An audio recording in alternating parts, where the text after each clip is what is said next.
ಈಗ ಇವತ್ತಿನ ಪ್ರಗತಿ ಪರಿಶೀಲನಾ ಸಭೆಯಲ್ಲಿ ನಮಗೆ ಮಾಹಿತಿ ಬಂತು, ಈ ರೀತಿ ಬಿ ಸರೋಜಾದೇವಿಯವರು ಹಸ್ತಂಗತ ಆಗಿದ್ದಾರೆ ಅಂತೇಳಿ. ನಮಗೆ ಅದು ಕನ್ಫರ್ಮೇಷನ್ ಆಗದೆ ನಾವು ಸಭೆಯಲ್ಲಿ ಅದನ್ನು ಪ್ರಸ್ತಾಪ ಮಾಡೋದು ಸೂಕ್ತ ಅಲ್ಲ ಅಂತೇಳಿ ತಡವಾಗಿ ಪ್ರಸ್ತಾಪ ಮಾಡಿದ್ರು.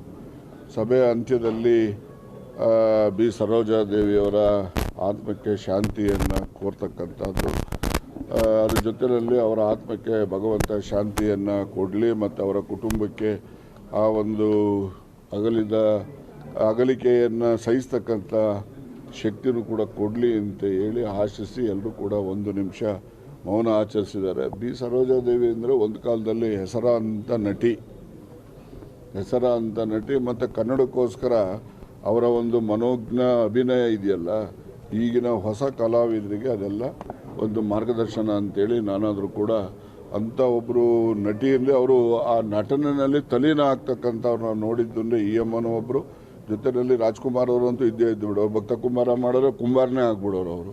ರಾಘವೇಂದ್ರನ್ ಅವರು ಪಾತ್ರ ಅಭಿನಯ ಮಾಡಿದ್ರೆ ಅವರು ಗುರು ರಾಘವೇಂದ್ರನೇ ಆಗ್ಬಿಡೋರು. ಆ ರೀತಿ ಅವರು ಆಯಾ ಪಾತ್ರಗಳಲ್ಲಿ ಪರಕಾಯ ಪ್ರವೇಶವನ್ನು ಮಾಡ್ತಕ್ಕಂಥ ರೀತಿಯಲ್ಲಿ ಮನೋಜ್ಞ ಅಭಿನಯವನ್ನು ಅವ್ರು ಕೊಡ್ತಾಯಿದ್ರು ಅಂತ ಹೇಗೆ ಹೇಳ್ತೀವಿ.